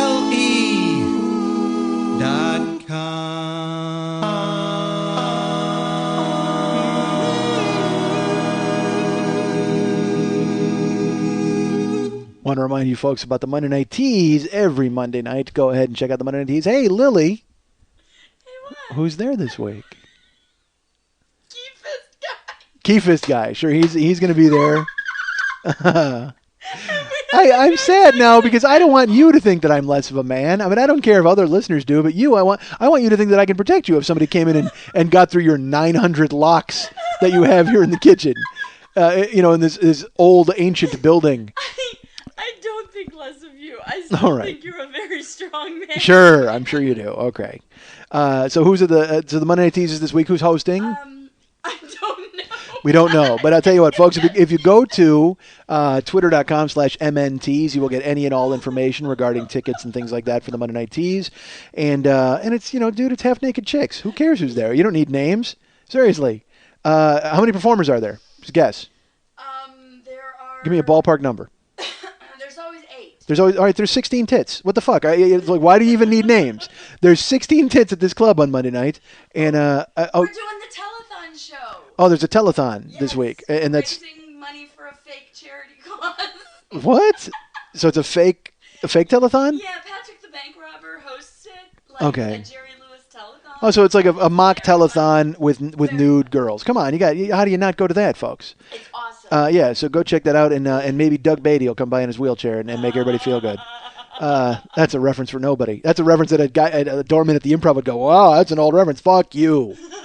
Hang yourself, and not ironically. How would you hang yourself ironically? Like you would use like a hip tie, I mean, or something like that, or you would shred like a Different Strokes T-shirt and do it. See? All right. It's funny, and I mentioned you guys can follow me on Twitter at twitter.com/the40year-old-boy. This is funny. When you get followed on Twitter, you get told through your email that who's following you. And it will say stuff like, Lily Von Stupp is now following on Twitter, or, Eddie is now following people's names. So the other day, I open up my email and it says, Gianna Michaels is now following you on Twitter. Now, Gianna Michaels is my wheelhouse porn star. Okay. That's right. No. Gianna Michaels is just tits and glasses. And just, I mean, oh my God, dude. Said Gianna Michaels is now following you on Twitter, and I was like, I almost made the noise I made last night when the workman grabbed my shoulder. I was like, oh, Gianna, because now I'm thinking, well, I really need to be clever and interesting, so I have a shot at banging this chick. No, that's not the way it works. She's probably never going to read your thing. She's probably just harvesting a million people. And because I follow her, she was like, well, who's this idiot with the cartoon? Well, maybe I'll follow him back because I follow her, hoping that and praying that she'll someday, send a picture of her boob. You know what I mean? That's because again, I'm 9 fucking years old. Oh, I hope she'll show me her boob, jerk. So it said Gianna Michaels is following on Twitter, and I'm like, oh my Christ. And I look, and it said the name of the actual, because it tells you who's following you, and then inside it says her name, and then parenthetically it says her Twitter name. And I notice that Twitter name does not match her account. And so I go and I follow it, and it turns out it's like a fake Gianna Michaels is following me. It's not, because there's the official Gianna Michaels Twitter account, and then there's a fake Gianna Michaels who's like following me now. So I'm like, well, that's not special or fun. That's not good. Like, I wanted to know that I was that step, all of a sudden we were, it's the 6 degrees of separation. Well, now 5 of those degrees went out the fucking window, and I'm basically sending electronic messages to the fucking hottest chick in the world. Not anymore. So, disappointing, quite frankly. So let me tell you, if you're a real person or a porn star and you're going to follow me, follow me. Don't send a fucking fake minion to do it for you. Why do I think that she sent someone to do it for me? That doesn't make any sense. And it's funny, I mentioned last week that I was closing my MySpace page. And I sort of am. Here's the thing. I went to do it, and I couldn't bring myself to hit the button. because I feel bad for things like I felt bad that MySpace would be in, like I would leave them behind. I know it sounds stupid. Like I feel, here's how dumb I am. Like I'm the kind of guy who like when I'll throw a bottle cap out, and if it lands in a particularly bad spot in the garbage, like Karen will dump an ashtray and then a bottle cap will go with the ashes, I'll go, oh, it doesn't want to be with the ashes because it's like, then it has to like live with the ashes forever until it goes to the dump. So I'll actually take the bottle cap out and I'll put it in a different garbage can so it's more comfortable. I am a crazy person, folks. I wish that was not true, but it's true. Like I feel bad for inanimate objects. Like I feel bad for stuff like, you know, I'm the kind of guy who like I'll scoop up a spider and I'll put him outside. Like I don't kill bugs and I don't do that kind of shit. But at the same time, if there's like a hole in a shoe, I feel bad for that shoe because now like his career is over. He's like a washed up athlete. That shoe is like a washed up athlete, and I have to figure out a way to fittingly pay tribute to all the things that he'd done for me. So when I throw it away, like I'll put it in a nice box or I'll wrap it up in a paper towel or something so it's not exposed to the elements because I don't want it to get cold. I'm fucking crazy. I don't know. Maybe you feel the same way. Maybe you don't. But I look at stuff. It's like I feel bad when I burn toast because toast's one job is to be toast. And then if you burn it, it's like, you know, there's that old joke about when you have, like, you always see sketches about sperm and they only get like one chance that the sperm will be all excited and then they're like, oh no, it's a mouth, go back. You know, that old joke about how the sperm doesn't want to leave because it's like their whole job is to make a baby. So then whenever I shoot it into a sock, it's just like, oh fuck, I ruined those. The whole sperm was geared up to make a little me, and now he's pissed because he's in a quitter. He's in a quitter sock. He's not happy about it. So that's how I feel about like bread. Like when you make bread into toast, bread is like, dude, I'm becoming. That's what I'm doing. I'm becoming. I'm changing. I'm evolving. I'm becoming fucking toast. So then when it burns, that was its one shot at being toast. And I fucked it up because I left it in too long and now it burnt. Terrible. Oh my god. Yeah, I'm nuts. I'm nuts, man. I feel bad for inanimate objects. That's me. So I felt bad for MySpace. Like I legitimately felt bad and went, well, I don't want to make their numbers go down. Like I don't want to leave really because I feel bad. So I was just going to put up like a gone fishing sign, you know what I mean? And pretend and like leave it there. So I did. I left it up, but I didn't change the photo and I won't be blogging or posting there anymore. And I won't be taking any more friends, but I can't bring myself to leave. I felt awful. It's like, you know, leaving like when you go to a party and it's completely underpopulated and it's obviously not a hit and you feel bad. You want to be like, oh, I wish I could bring some friends here. So let's liven this up with some Twister, or you know, I want to bring some Pictionary. Oh, forget it. All right, so that's that. So I don't even know why I fucking told you that. All right, so now I've got to go ahead and walk the 4 floors of this building and make sure everything's safe because that's what I do. I've got at least 6 pens and I've got my car keys, so everybody is in trouble. Somebody's getting raped. It was funny. Last night, I actually gained my composure last night after fucking 9 minutes of hyperventilating like a lady. And these guys, so then I had to pretend like I was a guy, like, and I had to walk around and help them. So we actually went to the other, because they couldn't find, in that room, they couldn't find the breakers that they needed. So I'm like, well, there's some other breakers over here. And by the way, I don't even know what the fuck breakers are. Like, literally, when the electricity goes out in my house, Karen will be like, hey, we got to go to the fuse box. I'm like, go ahead. I don't know what that means. And she's like, no, it's in the bedroom behind that door. You got to open it up and hit the switch that says 3. Great. I can do that. But I don't know what, if you tell me to hit a switch that says 3, fine. But if you say breakers or fuse or any of that bullshit, I'm out. I got no fucking clue. I'm the kind of guy when I walk into fucking Home Depot and I lie down on the floor until my wife's grabbed all the caulk she needs. And believe me, my wife is always in need of caulk. So that's what she is. I went to help these guys last night. I'm walking around. I'm like, and now I'm Michael Keaton and Mr. Mom. I'm like, oh yeah, we got the the electrical power room over here, and we got a spa. I'm trying to sound all professional. Spa. And these guys are like, oh, it's okay. We're walking over here, and they take me. And then the guy, it's funny. I don't know if he's trying to allay my fears. He goes, all right, you see these meters? Now this pipe here, this is the electricity that goes into the building, and this is the electricity that goes into lighting the hallways. And I'm just like, I'm not a woman. I understand what you're doing. I might have screeched like one, but please. So as we're walking, I'm like, oh yeah, man. It's funny, they had a shooting down the street. I'm trying to explain them. There's a shooting down the street, so I'm kind of trying to stay frosty and make sure nothing happens in here. And if anybody comes in, and I didn't hear you guys come in. I just heard your voices. And he's like, yeah, that's cool. Nah, don't worry. They're laughing. And then I made him show me their laminates to make sure that they were really from the fucking power company. And they showed them to me, and they were very friendly and nice men. And they brought me to and fro and showed me everything. And they go, you know what? We're not going to be able to find because they couldn't find the specific apartment they needed. So they're like, we're going to leave. It's 2 a.m. People have no electricity. And they're like, yeah, we're going to take off. they're just going to leave. So if you folks ever call the electric company, just know that if they can't find what they're looking for, they're going to bail. Because they said, I go, well, why don't you call the tenant? They go, we just did. They're not answering. I go, all right, well, that's fine. Is there anything you guys need from me? And they're like, no, that's cool. I go, do you need me to sign some paperwork or some forms? And they're like, no, we're fine. I said, okay, well, thanks for coming in. And the guy goes, all right, cool. And they go to walk away, and he stops. He looks at me, and he goes, did you throw a pencil at me?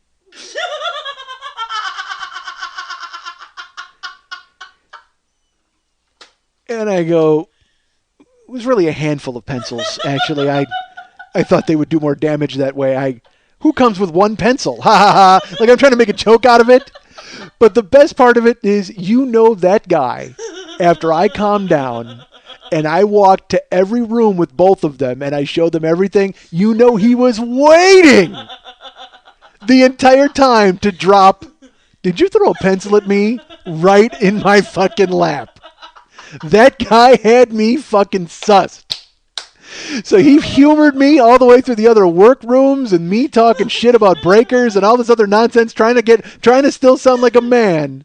And right as he was walking out the door, did you throw a pencil at me? I'm surprised when I said, do you need me to sign any forms? He didn't go, well, I don't know. Didn't you throw the pencil at me in the other room? But instead, thankfully he didn't embarrass me to that extent, but he just goes, did you throw a pencil at me? So I pictured like in Reader's Digest someday, there's going to be like, laughter is the best medicine. I worked as a power man one time, and a guy came in to confront me, and it turned out that he was armed with pencils and a key fist, and there's this long fucking, I'm going to be the laughing stock for, Jesus Christ, I can only pray they didn't have night vision. Like if he had some sort of weird night vision, I'm going to be up on some weird like electrical like website where they're like, here's something that happened to a workman, and I almost want to see it. I want to see the horrible fucking face that I made as I leaped into the air, my mouth wider open than Paris Hilton's in night vision as she took Rick Solomon's cock into her mouth. Literally, I might as well have had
Why do I spit out this random bullshit that nobody fucking cares about? I am peddling obscenity. I am going to get a whole fucking army of you people, and you know what we're going to do? We're going to listen to me and then do nothing for an entire fucking week. I can't be trusted. Don't you people know this? It was like the Back to the Future of suck. I don't want to have a boner in somebody else's pants. I need to shoot up heroin and jog. Hey, ass fuck, are you listening to anything that I'm saying to you? Fuck, somebody's got to shut that old guy up. And I'm like, fuck you! I'm not a potato! I'm a goddamn cantaloupe!